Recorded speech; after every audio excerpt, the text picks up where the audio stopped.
Hello and welcome to this week's edition of Fleetcast. And as you can see, I'm joined by the lovely Endy again. And this week we are going to be discussing something that I think we've discussed doing for a while, to the point I think it was part of the 2020 list of things that we were going to review when we were first talking about podcasts. And this week we're going to review the first two episodes of the original series, the animated series. So hello, Andy. How are you, and what have you been up to this week? Uh, I'm okay. And what I've been up to is work and writing. Most of my writing has been Star Trek related. Uh, on one of my other ships, there's a virus on a planet, and we're trying to solve it. Um, on my TOS era ship, we're just having a problem with neutral zone and Tholians and all those wonderful problems. And outside of that, I've got Transformer stuff going on. What have you been up to? This week I've been recovering from the cold or the chest infection that I had. This is why there was no episode last week because I was very unwell. I've gone back to work, which has been great. Got back to a bit of normality. I think I've caught up on all the writing that I was meant to do this week, apart from starting a few new things. So yeah, so it's been a pretty good week this week. And obviously I've been watching the original series, or the animated series. Animated series. It's the animated series. So yeah, so it's been a good Okay. week. Get back And get back whoa, to normality. let's see if it worked. Yep. Ah, this thing does not like having this. There we go. So you've The got the animated DVD. series. Yes, the whole case. Yep. See, I just watched it on Beautiful thing. Netflix, so I was quite lucky. I've managed to watch it in between doing things over the last 24 hours, so it's been Yes. nice. But yes, Yes. so quick disclaimer before we get into anything. So any of the views that are expressed in this podcast are our opinions and our opinions only. We are big believers in no toxic trek and no toxic fandom. So if you have opinions that are different from ours, just move along. This isn't for you. But yes, so going into the animated series, have you seen it before? I've forgotten to ask when we were Yes. discussing it. So did you Yes. watch it This is before actually this my came third out? watching. So Hmm? you watched it when it originally came out, or No. Oh God, no. I I am I am far too young to have watched it when it first came out. My God. Please, do I look that old? no, no, no, no. I don't know. Obviously I don't. I'm guessing it came out in what the late. 73. Oh, okay. So yeah, no, you're definitely not It that old. Apologies. Thank you. Thank you. No, it I actually first encountered the animated series uh kind of after Next Generation because I was born about 6 months before uh the original series, not the Next Generation started. Hmm. Some of my oldest, fondest memories with my family are actually watching TNG. Same. Um, Around the time DS9 started, I was into Trek. I was a child. I had internet access, and I found out that there was another series from Captain Kirk and his crew. So I sought it out, and thankfully, my local libraries had it on VHS. Okay. Uh, this one, I don't care about the disclaimer. If Obsidian Fleet doesn't endorse public libraries, we should. No, we Public libraries are 100% awesome. endorse them because that's the Yes, only reason I've survived yes, and why I haven't gone skint with searching out Isadora Moon books. So I'm yes, 100% big believer yes, in public libraries. yes. Public libraries are amazing all over the globe. We should do more to support them. Very much. Use your local library, donate to your local library, volunteer at your local library. I worked there for 4 years, so It's a little yeah, bit I different. actually almost got my in-laws. It's a little bit different over here, in the respect that they're a lot smaller, and they're not Hmm. as well funded, but they do amazing things. And the one that's local to me, Sunderland, are just fantastic. You know, we go in quite regularly and just ask really random books, and they've never been able to find it, but they've normally able to find something that's similar, so that my child isn't, Yep. you know, she's isn't upset around things. So that's it's good, and yeah, And you can ask them to borrow stuff from WorldCat as well, yeah, because that's an amazing system. yeah, Um, it's really good. but getting back on topic, I found these old VHS tapes, and the first two episodes I ever saw of the animated series were completely out of order, and they're ones we're not reviewing today. Yeah. Um, the first one is the one right after the one we're reviewing today, and the one is much later. Okay. And we can discuss it when we get farther in. Yeah. But yeah, it's this is a series that I have some history with, and also that influenced some of the other stuff that I love in Trek, because it influenced Starfleet battles and the Starfleet command games. And in fact, this was the Torchbearer series, and I guess now I'm kind of getting into the overall comment. This was the Torchbearer series that gave us the Rihansu novels and Spock Must Die and all of these other stories that are the foundation of Trek novels. Hmm. And in fact, I would argue are probably some of the best established universe fiction that exists. And all of it started because this was the torchbearer for it. Okay. See, my expectations going in are not, well, they weren't very good. Then, well, yeah, because I really, really struggle with the original series. I have made it a challenge to watch these episodes, but I was really, really not looking forward to it, shall we say. I And I think we should watch them together at some point then. yeah, I think as we go through, you'll see that my opinions might change or might not. I'm not giving away any spoilers. Um, but yeah, I didn't have a glowing view on the animated series, mostly because I was a bit like, oh my god, it's going to be really cringy, um, 70s cartoon. And I know that when Marvel have done things and DC have done things with this comic style, it's not been good, even though I really love like the Scooby Doo from the era, Captain Caveman. I'm trying to think, Wacky Races. I really love Yep. Oh God, who those doesn't love wacky those races? cartoons. Um, Yes. but I wasn't looking forward to this. But I think we should get into reviewing the first episode. Yes. Um, Beyond the farthest star. yes. So this episode just kind of jumps straight into the action with them exploring the outmost rim of the galaxy, and then they Hmm? abruptly encounter a gravitational effect, and they're pulled into the orbit of a dead star, which it kind of threw me that we were going straight from nothing straight into the action. But then I remembered that the original series episodes that I have seen, they do this too. There's not that. Exactly. I think we're very used to a little bit more character development in the first couple of minutes, or maybe even like a softer opening. But yeah, you know, jumping straight in to the action and discovering this starship, I was a bit like, um, oh, okay. What were Well, your thoughts on the first sort of like 5 minutes of it when oh, you kind of go oh from nothing the to the first 5 minutes. The first thing that I can say is, I actually, I'm not sure if I prefer it, but I actually like the different theme tune. The fact that they yes, didn't just use Beyond Antares. yes, I like the fact that it has a unique theme song. yes, Um, and I I love the fact that they just jump right into the action. It's okay. So Turnabout Intruder was the last episode. Cool. We're in. We're in yeah, on the first episode of the season. We're just jumping. And what's the mission? Star charting.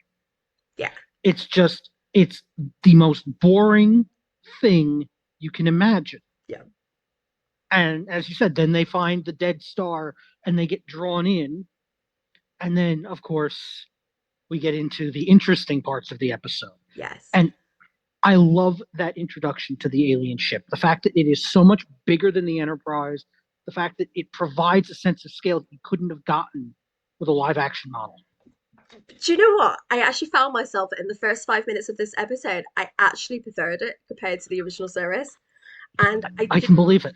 I didn't, I didn't want to, but I very, very much prefer the animated series to the original series. There it is. I get it. I've put it out there. I prefer it. And I actually found myself Personally, preferring a lot more of the characters. I actually preferred Kirk, which is, I don't know if you've seen my opinions on Kirk. Um, I have. it's quite hard. Um, but I kind of also found that Spock, how did they make Spock more Vulcan? By Like, taking away Nimoy's facial expressions. yeah, but it looks like Nimoy, but it Mm-hmm. just, yeah, it Mm-hmm. just looks more Vulcan. And literally, my notes say, "How is Spock more Vulcan?" And then I think pretty much my notes are just like, huh, moments. And then I was like, well, why is Bones on the bridge? Why isn't he in sick bay? Because Um, they hadn't drawn sick bay yet. yeah. That's the real reason why. And then, Because they hadn't drawn sick bay yet. well, yeah. And then I've got questions about the alien that's in the pilot seat. Oh, Who is he? that's Like, Lieutenant Eric's. yes, but why do we not know anything about him? Why have they not started with introducing him? Because he's just there. He's another officer. But I'm just like, I've Um, got so many questions about him. And Lieutenant Eric's is awesome. yeah, He gets more awesome later in the series, okay, and in fact, he's evidence that how do I put this gently? It's in my notes. Uh, Walter Koenig's relationship with TAS is well, on Facebook it would be it's complicated. okay, All right. Um, and also one other thing. One officer from TAS who is not present on the bridge. If you didn't notice, who's the communications officer in this episode? Lieutenant O'Hara, of yeah. course. Maress has not appeared yet. Uh-huh. She comes in later. So this is very much the episode right after Turnabout Intruder. Yeah, Okay. In so many ways, because you have that familiar bridge crew. Um, yes, McCoy hanging out on the bridge, but it allows them to have the verbal interplay. yeah. And I like I that. just found it very odd. I think compared to other Star Treks where we've not had that. Mm-hmm. Even in the original series, we didn't overly have that in Well, the episodes that I've seen. It might be a theme for other ones. but Um, McCoy comes and hangs up on the bridge regularly. okay, it just feels a little bit odd that he's hanging out on the bridge, but I think that's me used to other seasons. But I Mm-hmm. just kind of what I really didn't like about this whole scene as we're meeting this beautiful ship is the fact that the female bridge crew are there just to make the scene look pretty, and it really really frustrated me.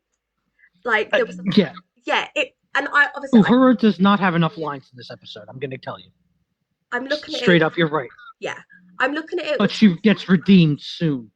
pardon. But she gets redeemed soon, as far Yes. as not getting lines here. Yes. But I really just didn't like how this part felt very much like the female bridge crew were there literally just to make the scene pretty. Um, but yeah, I found that I really did enjoy Spock in these couple of scenes, and then yeah, and then obviously this it moves across to them preparing to go over to the ship. And it's emitting, the alien pod ship as they refer to it. It's emitting And I fuel. still use those life support belts in Sims. Yes, life support belts. Okay. So this I've actually Originally, got I've got a gigantic note in my G document that says life belt. Like yes, I love it. I love the concept. so do I. They were originally going to be used in TOS. Okay.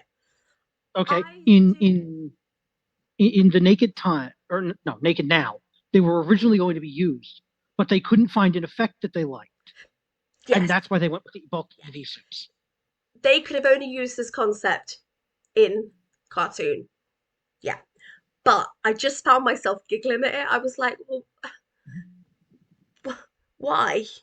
Why are they using this? Why are they using the belts? But then I'm thinking, obviously, I've watched Discovery, I've watched Strange New Worlds. They have the suits, and Right. it feels very different. But I kind of have to look at it through the age of the 60s and 70s. This is what they were working with. But I Mhm. did find it quite funny, and it did highly amuse me. Um, and then obviously we have everyone beaming across to the boarding party, beaming across to the insect ship, and obviously we've got Yes. Spock, we've got McCoy, and we've got Scotty. Um, Yes. and then obviously they're walking around this ship, and they learn that it was once home to an insect race, um, and that the ship is something like what did they say it was? It was like for A hive of bees. yeah, but they said how old the ship was. It was something like Oh, 300 million years old. yeah, 300 million years old, and it was still emitting the radio signals, and it's trapped there with it's trapped in this dead star with them. Um, but yeah, And it was again, different. I love the design of the ship from Yeah, top to bottom. I love how it's done, and I love the fact that you could never have done this in live action. You know, yeah, the closest they ever came to doing something like this was walking through V'ger in the motion picture. You know, and in fact, there's a lot of similarities between the two at this yeah, point. I love how much of it. I mean, the alien commander when he comes on screen, yeah, it looks so much better than if it had been an actor in a rubber yeah. mask. I had a lot, as I said to you, I had a lot of worries going into watching this. I was Mhm. thinking, I am going to spend 2 hours of my life. I am going to hate it. I really, really, really enjoyed this, and I'm thankful that we had this discussion. And I know you're like, yeah, I got to watch it. I'm proud. Yes, But I would say to anyone who has the same views as me of oh, it's cartoon, watch it.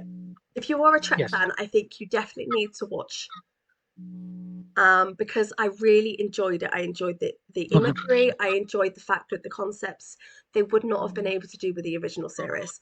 Um, yeah, and obviously the ship. I just found the ship. It's absolutely beautiful, and obviously they're wandering through it, and they get to they kind of I don't want to say they kind of go into what do they call it? They called it like an isolation zone. Communications room.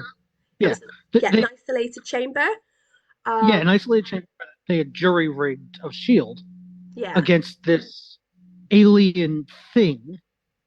They get the warning from the alien commander, yeah, which, as I said, could not have been done in live action because no, you know the closest thing you get to that is like the Corbomite maneuver, and seeing the alien in the animation looks so much better than you yeah, know the Corbomite maneuver alien. Um, it's a great episode up to there, and it feels like Trek yeah, because that's the thing. I'm gonna say to me, Beyond the Farthest Star. I know we're not even halfway into the episode, but I'm gonna say for me, it feels like it's sort of run of the mill Star Trek, if you get what I'm saying. yeah, And that's a great positive yeah. because there's one other thing that I looked up. Little piece of trivia. Do you know who wrote this episode? No. Sam Peoples, who you might recognize as having written "Where No Man Has Gone Before," Okay. the pilot of the original series. So we've got that Oh, same continuity of okay, this is how we start. Star Trek. Yeah. And that's why it kind of feels very similar to the original series, and why it feels very similar to that opening of the original series. Yeah. It You just know, I yeah, I like this episode, and obviously I like how it kind of moves on and we discover that 300 million years ago, this insect race on this ship, they basically isolated themselves in this chamber that the entity didn't control. They mm-hmm. recorded the message and then they set the ship to destruct Mm-hmm. to stop the ship being used by the entity. Um, and obviously, the entity, as soon as they've got this message that if they don't get out, this entity is going to take them over, it starts to pierce the isolated chamber, and the Enterprise crew accidentally beam it back with them. This kind of scene, it kind of freaked me out ever so slightly, and I've never known a cartoon to do this before, but it very much reminded me. Do you watch Doctor Who? I've I've tried. I've Okay, there's you an need to guide me through it. It's kind of like I need to guide you through TOS. yeah, You need to guide me through yeah. Doctor So Who. there's an episode of Matt Smith's run that basically the TARDIS gets pulled outside of time and space to a different. So it's basically like a junkyard planet, and there's an entity on there that uses the heart of the TARDISes to keep itself alive. But then it finds out that there's no more TARDISes, so it then wants to take over the TARDIS to escape. And it kind of very much felt like that episode, and I was like, oh my god, this is just, it's creepy. And the fact that we do not see this person, this entity, as anything other than a green light, Yep. it's creepy. And the fact that It, it it slowly is. starts to take over the ship, it starts turning life support off, it starts trying to take over the engines. Yeah, it was really kind of really weird, and obviously it disables the self-destruct mechanism, but then Spock places the navigation console inside a static shield, so Yep. that it can use the ship, um, but then it starts to use the ship's controls to threaten the crew, and this is the part that I just burst out laughing. Why do they have a phaser on the bridge in the ceiling? That's a good question, and I wish I had an answer. I assume it's against boarding parties. Yeah, I don't Either that understand. or it's like either that or it's like how the main deflector can be used for things Hmm. other than just deflecting. Hmm. Because that's what I figured it was. I figured it was just kind of projecting an energy field, not a phaser. But Because we see phasers later. yeah, I just don't understand why it's in the ceiling. I, It just it's you know what? It's the recorder that was on in the cage in the menagerie. That's maybe what it is. I just don't get it. He I'm turned a just camera like into a laser. I was just like, why is there a phaser in the ceiling? That's a good question, and I don't have an answer. Yeah, Narrative convenience. but then obviously it tries to start then threatening the crew's life, and obviously Kirk tries to navigate the ship in accordance to his orders. But Kirk, being Kirk, decides Yes. to fly the ship towards the Dead Star in what appears to Thank be, goodness for Spock. yeah, it was just kind of, it was a bit So strange and yeah. a bit out. I almost felt it was slightly out of character, the fact that he did it and didn't. Mm, To no, because me, he to me, from the three episodes that I've seen, mhm. Okay. and it felt very much out of character that he didn't even say anything to Spock, that he He was. did he did though. He asked Spock if he could calculate a slingshot To, trajectory in yeah, his head. but he doesn't do that. He makes it look like it's like a suicide run, that No, he's going straight into the planet. no. Yeah, and oh wait. Okay. When Kirk is talking about a slingshot effect here, he's not talking about the one from uh the Naked Time.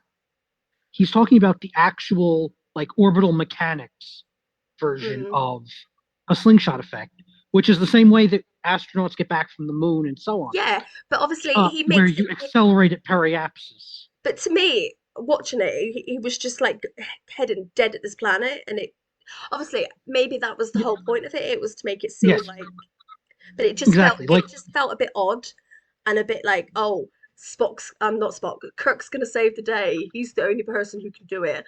Um, yeah, it just felt a little bit. yeah. I see. I liked it because it's Kirk being the gunslinger here. Mm. It's Kirk. It's Kirk literally playing chicken with this alien, Yeah, I just don't have a high and that's opinion what of it is. Kirk. I think that's Where where I I am. I just I think that's the difference between you and I there. Okay. yeah, Um, and understand. I I just don't have a high opinion of William Shatner. I yeah, have a high opinion of Kirk. There is a difference. yeah. There's a big, I big just difference. find that Kirk in this episode is Yeah, very. He's a bit odd, you know. He kind of yeah. pushes the transport operator out of the way, um, yeah, it Well, just and then and then he tells like Spock that he's primitive, and all these well, kind no, of no, no. What that was a rebuttal to Spock. I'm sorry.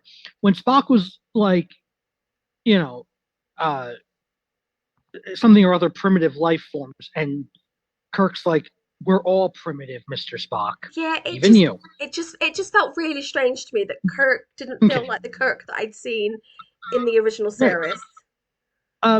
No, this is more a developed Kirk. Yeah. This is literally this is in between the Kirk of, let's say, the episodes you watched, which were mostly season one, season two. Hmm. This is kind of growing into believably the Kirk who would take over a command in the movie. Yeah, it just to This me, is growing into, I didn't vibe and with this this is also the happening. gunslinger. This I is just also didn't vibe. gunslinger because I But forget. yeah, Have you watched Arena yet? the what? Arena from TOS, the one with the Gorn. No. Okay, we need you need to watch that. Okay. Um, Because there's a lot that comes in common with it, and also oddly enough, um, the thing that caught my attention okay. was how similar in many ways this is to another non-canon piece of Trek, Okay. Star Trek Five. Yeah. Okay. How so? Okay, energy being takes over the Enterprise. We've seen this plot before. We've even seen it in TOS once or twice. Yeah. Um, Alien wants a ride on the Enterprise. Hmm. That's Star Trek Five. And did you notice this thing wants to go to the galactic core Hmm. where the entity from Five is? I find that interesting. Um, but Do you know where my brain went when we were seeing where, the green energy? what? The candle that Beverly has a relationship with. God, Sub Rosa. Oh no, Yeah, my brain really? went green energy. That's the same species, and it's now my personal headcanon. It might be. I do not care if no one Yeah, else has this opinion. That is my it's. I'm. personal opinion that I'm this with you. I'm with you. yeah That one and the God of Shakari are all the same species now. yeah There you it's go. Done. it's our headcanon. Yeah, so and but yeah, literally my note says green gas, weird candle from TNG, headcanon accepted. Um okay, my notes kind of mention more um, wanting to go to the core of the galaxy, and could this be related to the God of Shakari from Star Trek Five? And it's like, yeah, I love it. yeah, And I love that Kirk does play the gunslinger here and does literally play chicken with the alien. yeah, which Um, successfully allows the ship to escape yeah, from the gravity, and because the entity believes that the ship will crash, yes. so he flees and everyone escapes, which is nice. And the other thing I really like is the one piece of sort of cruelty that happens at the end when the alien has finally gone from being the bully and the jerk Yeah. to realizing what's happened Hmm. and is pleading with the Enterprise that it is so lonely. Yeah. It's like, well, maybe if all you would ask was, hey, can I come aboard and get a ride somewhere? Yeah. We might not have done this, you know? And I Yeah. like that. And the fact that Kirk signs off his log with mission star charting. Yeah, And it's literally, this is a day in the life. This is what Starfleet is. yeah, There's nothing special here. And I love that about this episode. It is such a great reintroduction to Star Trek. yeah. Now, So, you're right. how many We don't. scores are you going to give it? This one is a 3 out of 5 episode because, as I said, this is a by the numbers, by the book Star Trek episode, So you which makes you can't see this, but the score for this episode, well, this episode one of the animated series is life belts. So yes, absolutely. yes, Life belts out of 5. I yeah, agree. life belts out of five. So this has got three Spocks in a life belt out of five. Yep. And interestingly, I have the same score because I, despite my very big reluctance and my very, very negative views on Kirk, I actually really liked this episode. I very much liked the fact that there was music, and the music was a lot better than the original series. There were a lot less beep boops. So I wasn't distracted by the beep boops. So yeah, I very much enjoyed this episode. I think yeah, yeah. I think this was a This good was a idea. great So it intro. gets 3 out of 5 Spocks with a life belt from me, Yes. which I think is actually quite a good score because I don't think I gave the other episodes anywhere near as good a score of this, apart from the one with Kirk falling in love in the past, which is what's it called? Oh, The City on the Edge of Forever, Yeah. which is a great segue into our next Yes, episode. it The is. only the only episode of the animated series to have been considered canon from 1973 onward, which is still canon to this day, Yesteryear. Yes. Yes. So This is yes, this is the this high water episode. mark. Yes. So going into the next episode, which is Yesteryears, I didn't realize that this episode was going to be connected at any point to the city on the edge of forever. Is that right? Yes. I didn't. I'm very, very bad with names. If you'd seen when I did the Doctor Who episode, I could not get the name of the episode correct, no matter how hard I tried. It was ridiculous. Um, And now you know why. When you said I've watched one episode, I immediately said enjoy Yesteryear. yes. Yeah, I just have a big note in my notes here. Yes, all the yes. yes, this episode was really good. Mhm. It kind of starts straight away, very much like the previous episode, with jumping straight into the action with Captain Kirk and Spock returning from a time traveling research mission that they are conducting with the use of the Guardian of Forever and Starfleet historians. I But when love the they, fact that one of them is a Rigelian, by the way. yes, which kind of completely threw me because I was like, more aliens.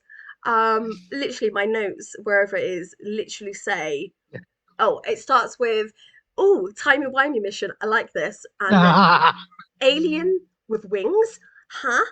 Um, so Can't do yeah, that in live action. yes.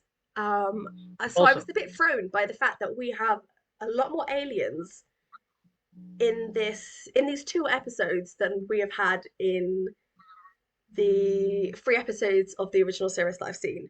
Because we didn't, the only aliens I can remember are the Vulcans. That's it, and the Klingons. And they very much didn't feel alien.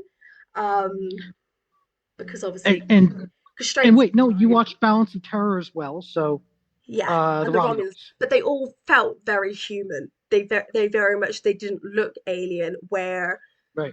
the animated series is allowing us to do instantly aliens. We've got obviously the alien on the Yes, bridge. We've got the alien on the surface with the wings. What are they called? I don't. I can't. Oh, Rigelians. they are the Vigilians. Yes, that's a Rigelian Okay. from bef. Yeah, that's a Rigelian. Um, I forget what Lieutenant Arix is. His species also has a name, and they're also kind of awesome. Okay. Um, I mean, actually, little reference to about Lieutenant Arix. Um, in one of the tabletop games that I ran, right? It was set in TOS era or movie era, 601. Um, and there was one of Lieutenant Arix's species Okay. as our security guard. Right. The ship was boarded by Orions. Oh, by the way, the Orion pirates first appear in animated series, uh, but we were boarded by Orions, and this guy with his three arms has three phaser rifles. Love it. Yep, and just lays down a barrage, like auto crits on all these. It was great. Yeah, Yesteryear is just amazing. And one thing that I love actually is that this is DC Fontana, you know, godmother of Star Trek, Yeah. mother of Star Trek. Um,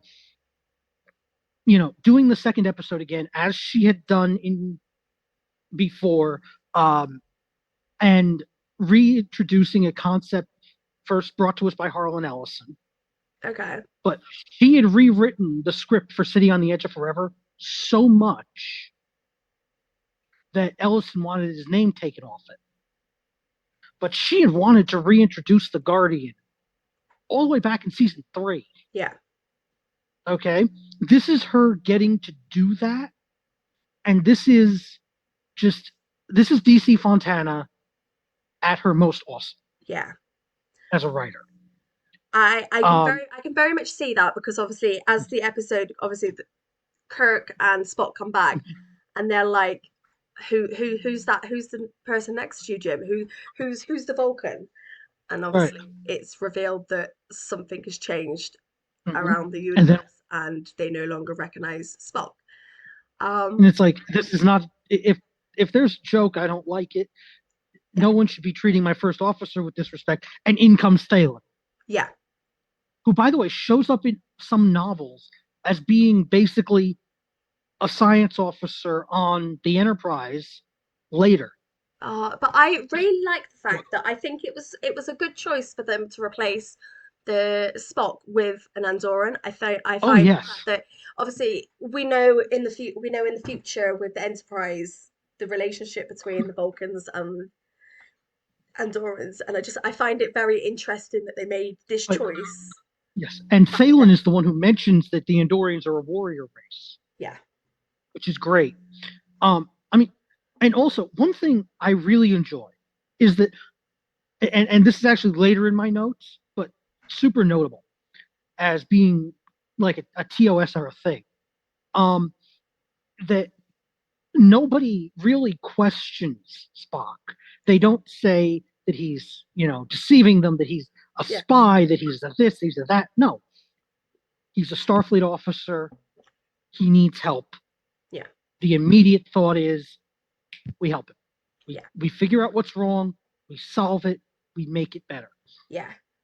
And And obviously it you know, reveals that while Kirk and Spock were in the portal, it was revealed that the Guardian and the historians ran a scan on Vulcan history. mhm, And it comes to light that Spock actually died at the age of 7, which has changed the universe, mhm. like his personal timeline and you know the whole his the universe. And obviously Spock and suddenly then and it starts even remembering. kills his mother. Yeah, This is the first time Amanda dies. And actually, this is the first time that Amanda gets a last name, yes, and I really which, like Amanda as a character. yes, so do I. I love her. Have I ever shared my favorite moment of Amanda with you? No, I don't think so. It's in the novel Sarek, okay, by Diane Duane, so might as well be canon, right? Um, Amanda Grayson marrying Sarek causes a huge hullabaloo on Earth. And there is a newspaper article. Earth woman marries little green man. And Amanda's response to the interviewer who shows it to her, there is nothing little about my husband. I just love the fact that the second episode is very, very subtle in how it links back to the original series and the fact that it's Mhm. Spock. And we kind of learn a lot about Spock just in these Yes. first sort of like 6 or 7 minutes. We kind of learn more about his mum, we learn more about his history. Um, I just really like that we learn a little bit more about everything. And, And and obviously, and the one interplay, actually, speaking of that characterization of Kirk and Spock, when they're going through Spock's history and going through Sarek's history, ambassador to 17 Federation worlds in the last 30 years. That's incorrect. It is. It's correct in this time playing Spock. I love that just interjection, yeah, like where Spock just cannot help himself from correcting the computer. Like yeah, that's incorrect. It's correct here, yeah. Spock. And you know, it's just really I really like this episode. I don't I can't repeat that enough that I really enjoyed this episode. And I obviously, I absolutely love it. and Um, when Spock, I mean, obviously, yesteryear, Spock goes back in time to his own. Now they obviously have already figured out. He's already figured out yeah, what has to happen. yeah, Okay, and I think it. What I love is that the beginning of the episode sets up the challenge, and then everything else is just watching it naturally unravel. yeah, Like we know, kind of, we obviously Spock is going to go back. He's going to call himself Selleck. He's yeah, going to help himself. Okay, fine. Um, and this is known, but we're going back to see Spock getting bullied yeah, on Vulcan, which if there's one thing that the JJ verse did right, it was show that. yeah. Okay, um, I love the idea that the family shrine is there, and I'm not sure whether I prefer the thing that Spock says, "I'm going to honor our gods," versus the Kotrick arcs that would show up in Enterprise. Yeah. But the introduction of Vulcan's Forge, the introduction of the city of Shirkar, The imagery of this of Vulcan and the Vulcan city, it's just amazing. yes, We would not yes, have got that properly. in in live action, it No, just couldn't have happened. Could no. not have happened. Just so And that's pristine. the thing. Yes, and I love how much continuity there is between it and Amok Time. Hmm. Where Spock went back and to Pring and so on. Yeah, Um, in fact, that's the one character that I think is missing here. You know, because if I was to rewrite this episode, I don't think I could ever do it. But if I was to rewrite this episode, I would have had to Pring there with young Spock, not even saying anything, not giving her a line, not anything, just yeah, being the one person who helps him up before he goes inside.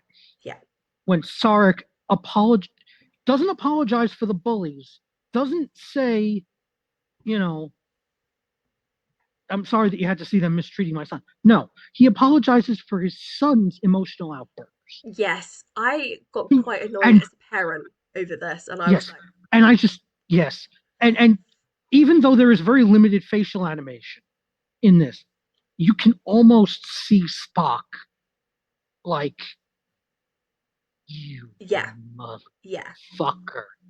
yeah, yeah. And obviously, what I kind of before obviously we get to the scene, I just want to kind of rewind ever so slightly to the fact that the ship has a wardrobe department. Yes. Oh, Okay, every time I play ops, that's part of ops.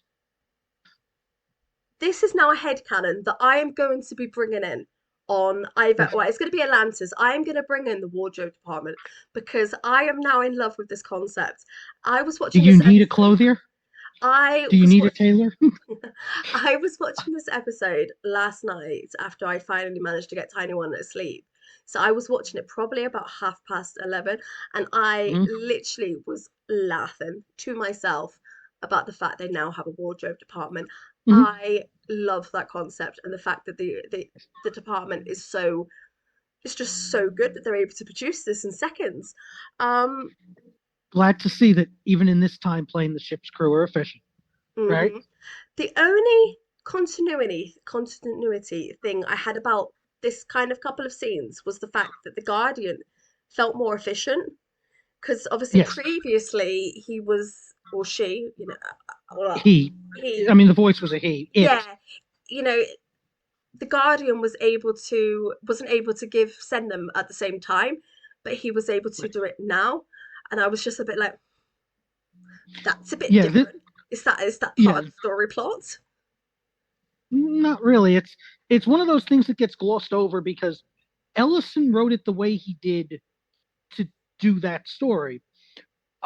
And that's one piece that Fontana didn't change. Yeah, Where she kind of makes the Guardian more of a computer. yeah. And that And that was I the will agree. kind of thing that we kind of got. I also really, really, really liked the Andorran and Vulcan salute. I kind of put it as an Yes. oh Oh moment yeah. because I really just When like the fact that this first officer, he knows that it's going to it's going to change his timeline, and Yep. Felin is supportive of Spock Yep. despite the consequences to his own existence. He did not even for a second stop him or try and change Exactly. things. I just really, really liked that And for that and that's character. one of those things that I love about this era of Trek that I don't think that I think we lost in DS9, Okay. to be fair. This is kind of the thing that I think we lost in DS9 was that okay, this is a person who needs my help. I will help them, even at cost to myself.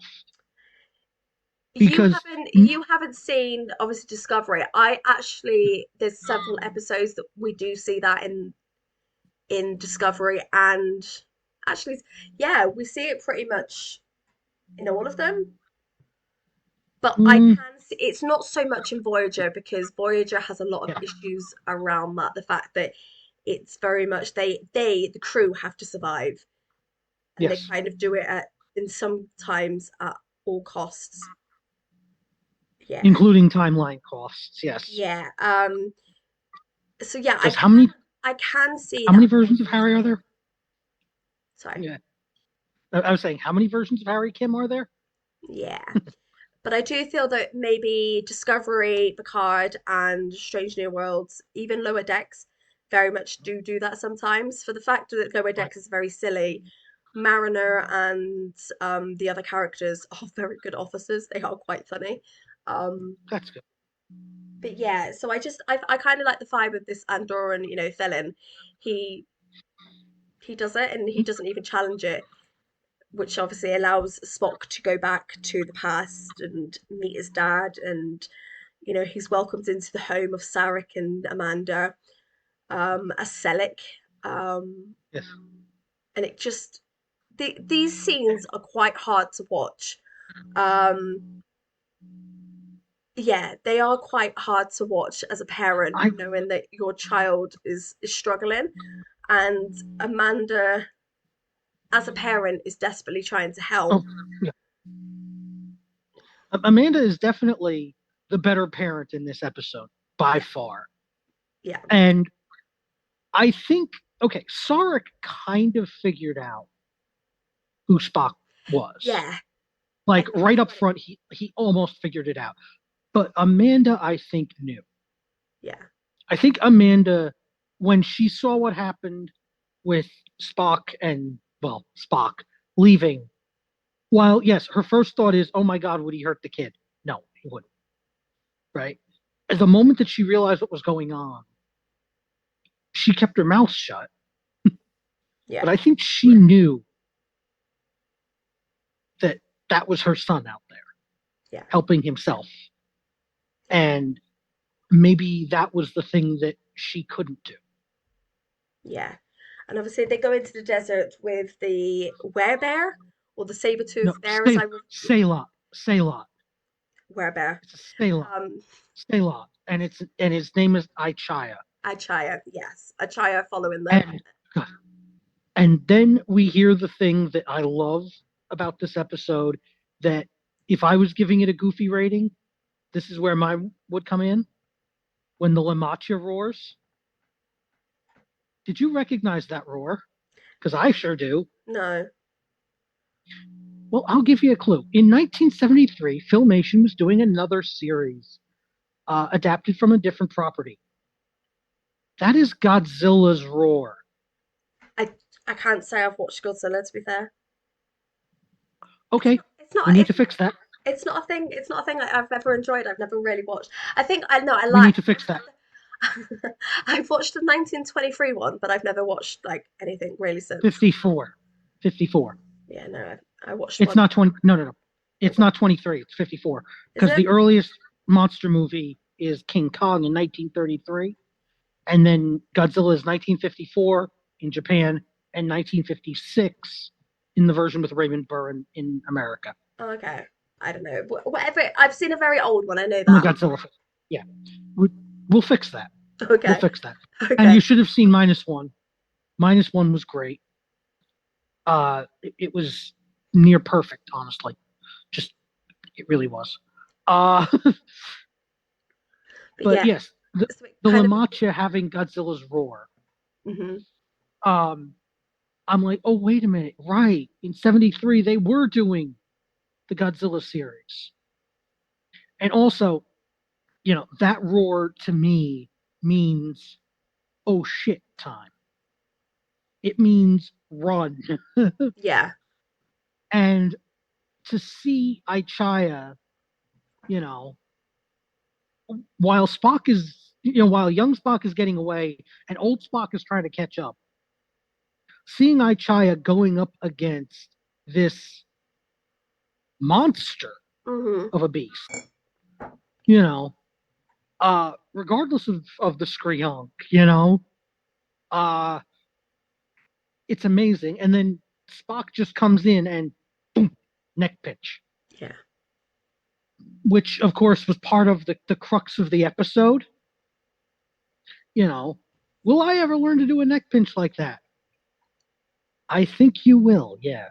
yeah. I dare say you will, right? And it kind of goes back to the children that were mocking and bullying him because he couldn't do that. Um, yeah, and obviously we've got the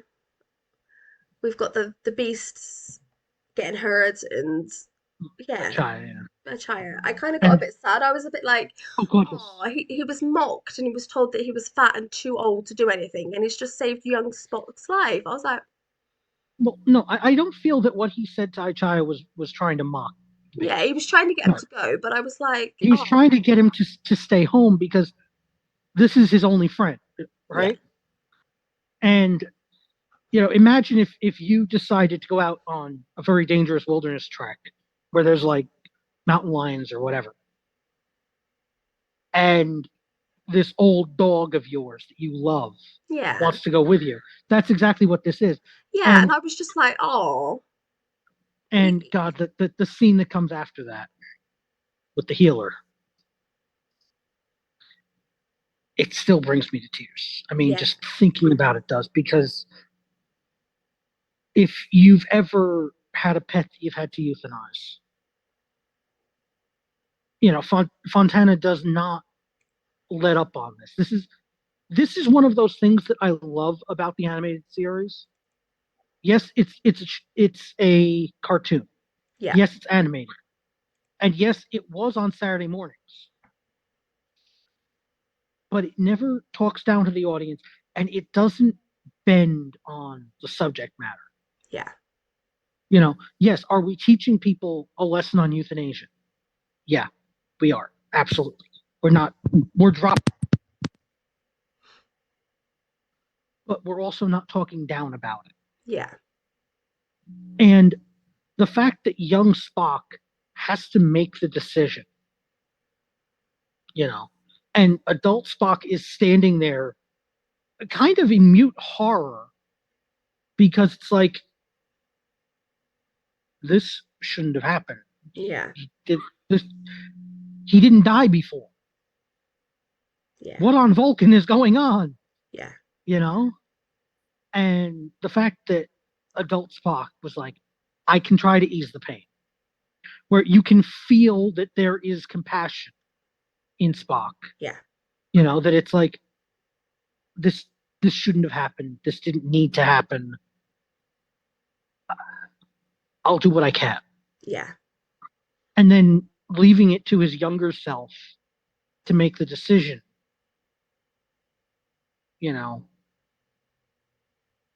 What do you do? And it's like, I can make him live longer, but he'll be in pain Yeah. forever. Or I can release him from pain. Yeah. And the logical thing to do I is to feel release very him. much like this scene was Spock very much embracing his logical Vulcan side because, It was. yeah, and I do not think they would have been able to achieve that in live action. I think the No, fact it's cartoon made it possible because the expressions on the face, the scenery. I just think it would not have been achievable live action because it would have been goofy. It would have been polystyrene backgrounds. It would have been rubber suits for the the animals. It just wouldn't have been possible. But exactly. yeah, it, I it mean, kind of it did might break have been, me. yeah. I mean, I would have, the one thing I would have liked if it was live action would have been if it was Leonard and Adam, you know, Adam Nimoy, Leonard Nimoy's son, one who Yeah, married Terry. Nice guy, by the way. Really nice guy. Uh, but if it had been, you know, Adam Nimoy as young Spock, I think it would have been interesting. yeah, But no, I think, yeah, you're right. This could not have been done in live action. This was another one where they pushed the boundary. They yeah, pushed the limits. Um, and I love how much it goes, and I love that at the end, Spock almost makes a joke. yeah, Almost. McCoy calls him out on it, and he says, "Times change, Doctor. yeah, Times change." yeah, And you can feel the gravel in the voice, where he's not just talking about, okay, so I fixed things. It's he's still mourning the death of Ichaya yeah, because he's got both his own child pain now as the memories are coming, yeah, and now he's got the adult pain of this didn't need to happen. yeah, So it's both. yeah, And the thing that I love, though, the other thing that I love, I mean, I love this entire episode, so I may just say the thing that I love, and it's just everything. But um, Vulcan's Forge. This is the first time it's ever mentioned. yeah, This is the first time that the Forge is ever mentioned. And while the Kazwan ordeal is at the age of 7, yeah, oh gee, going across Vulcan's Forge without food or water on a meditative journey to determine one's ability to be a proper Vulcan. Doesn't that sound like Kolinar from the movie? yeah, This is they're leading up to concepts. Yeah, a lot of TAS is sort of the building blocks of Star Trek having continuity, yeah, even though it itself was considered not canon for so long. So if you know, it's just this is I think this is honestly a high watermark of what Star Trek is yeah, because it uses the sci-fi setting. It uses the established world to explore characters that we know. Sarek, Amanda, Spock, even Kirk to a degree. Because again, Kirk, what is his solution? He's just like, okay, so we fix it. mm-hmm, You know, we even get a little bit of insight into McCoy, where it's like he's the one who calls out the Vulcans don't joke. yeah, Um, and I love that we get to this morality place, and we yeah, get to this wonderful story from the basis of sci-fi. and it becomes really explorative fiction on those concepts. Yeah. Um, so getting into the ratings, if I had done a funny rating, it would have been Screonk out of 10 because the Godzilla roar Yeah. for the Lamach. What was your It's comedic rating? it's a felon. Yep. Okay. Felon out of 10. Yep. So Absolutely. so you've got five. So how many you gave five, didn't you? I went 6. Uh, This is 6 out of Oh, 5. I've already got the scoring is five, man. Yeah. No, yesteryear is worth So it. my scoring is actually as well. It's five. It's Yep. Yeah. So I've got the same 5 scoring. out of 5. Because I do think this was a very good episode. There were lots of points that I really enjoyed. I very much enjoyed the moment between adult Spock and Amanda, and the conversation they were having Mhm. was very much a reflection of the conversation young Spock and Sarek were having. And I really kind of like Spock as a child. He's a sneaky little boy, but he's very, very sassy. Um, and I think there was a very good scene between young Spock and older Spock um just before they go for the healer. Um, Yeah. and I think every writer should watch it to understand Vulcans because Yes. it was just so well done. Yep. We have emotions. We Yeah, control them. yes, You know. very much. I think every writer should watch this episode if they intend to write Vulcans. I'm very much going to rewatch it again because I have a character called Daru that I need to gel with better, and I think watching this again might help a little bit more. But yeah, I think this is probably one of the best episodes, other than the City on the Edge of Tomorrow, which Forever. ironically is pretty much a sequel to. Um, Yes. yeah, It's I mean I would actually, throw it up there with, City on the Edge of Forever, uh, you know, Farpoint, The Inner Light, you know, all those. This is the high watermark of Trek yeah, to me. This is where, and honestly, this is where I had a real sort of hesitancy going into the next episode because I know I love this episode. I know I love Yesterday, and I know how I feel about it, yeah, and I know it is the high water mark.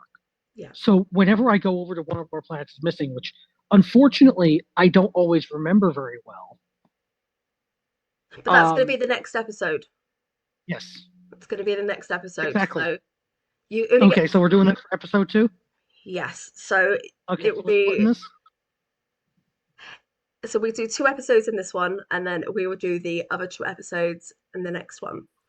But Sounds yeah, I good. think this is top level Star Trek. This episode. Yes, Yeah, absolutely. Go watch Yesteryear if you haven't. yeah, If you watch none of the animated series other than that, if you are coming into it from Strange New Worlds, from Discovery, from Kelvin Verse, it doesn't matter. Go watch Yesteryear. and use me as an example who very much is held out on watching it for so long. I was very pleasantly surprised, and best part is there's no beep boops, which I think is the There best you part. go. So until next time, thank you. I love the beep boops, but yes. But also, if you're a Godzilla fan, watch Yesteryear. Okay? Okay, It's until it's next time. Bye. yes. Next time.